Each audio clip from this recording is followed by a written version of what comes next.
All right, here we are, Saturday night before another NFL weekend, and we're gonna make our little joint video here, myself and Nebraska 01. Make sure we look at the camera here. I'm the tech guy; I should be able to look at the camera. So, anyway, we're getting a little tradition here. Every time we're doing these videos, we have a little food. We had some British House pizza a little while ago, and obviously got the Diet Coke going here. Pretty hardcore tonight. And just got to finish it off with ice cream sandwich, of course, as we finish off the night, watch a little baseball or The Office. Anyway, it's been an interesting day here with all 5 kids, and hope you guys are all having a great time out there for those of the women who end up watching this. But anyway, business at hand. Belichick yourself is at 3-3 right now. I hope you had your shots early because it's going to start rolling down the hill pretty soon here for my team. I have the second highest points against so far this year. Only Josh has faced higher points. So, and now that all my trades have been completed, and obviously got a great deal. Got T.Y. Hilton in the fold, and Aaron Rodgers finally looks like he's coming around, even though Jordy Nelson had a crappy night the other night. Gave Kyle a little bit of life, so I'm playing Kyle this week.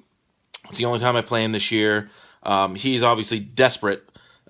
He picks up Sam Bradford, which on his face isn't bad for 1 week. He has Cam Newton on a bye, and Ben Roethlisberger is going to be out several weeks. But then he makes this desperation trade with Joe Tucker, which just is baffling to me because he trades away Melvin Gordon, who's top 5 running back this year so far, right around there. And there's no reason to think he's going to slow down. His yards have stunk this year, so he's going to get better there because the Chargers have stunk.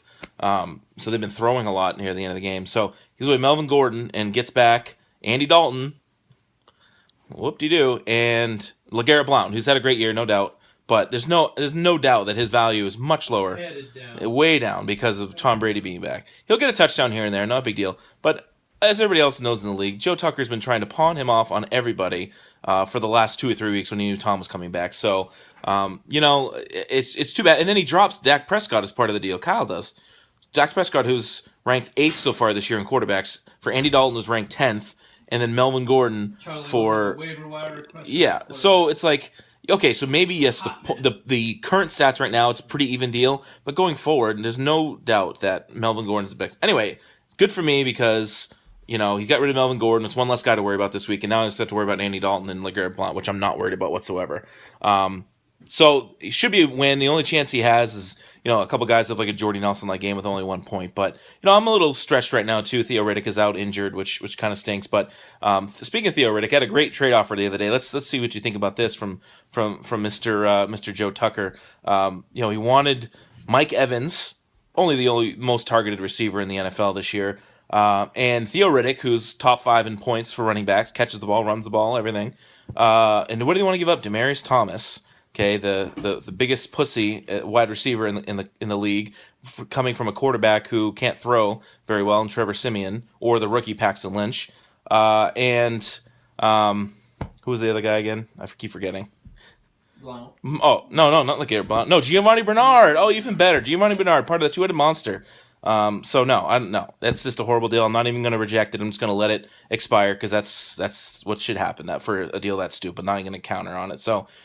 Anyway, we'll see what happens in the league. Jack obviously way at the bottom. Josh is going to talk about that in a minute because he's facing him this week, a.k.a. bye week, that we're starting to call. And my friend Josh also needs to get his stuff together because his team, I Hate Goodell, or We Hate Fire Goodell, not looking so great right now. And this is the first time this league has had people not make the playoffs, and you don't want to be in those bottom 2. So we'll see. Charlie's team is okay. He's 3-3, but he's got a little lucky because he hasn't scored many points this year. So I think the cream's going to start rising to the top here as we get through these bye weeks.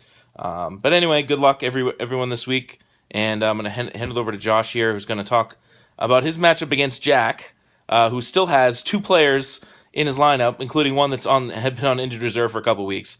So anyway, here's Josh to talk about, and if he looks a little frazzled, remember he's got 5 kids for like 4 straight days with no inn to go to, nowhere else to go. It's just him. So here you go. What's up? So we got bye week this week.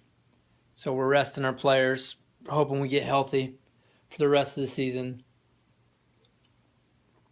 I was trying to think of something funny to say, but not really coming to me. Anything too much funny. Funny, Eric Decker's still in the lineup. after being on IR for multiple weeks. That's kind of funny, I guess. And my kids are still awake up here. Jude was put to bed 1 hour ago, and I still hear ruckus up here.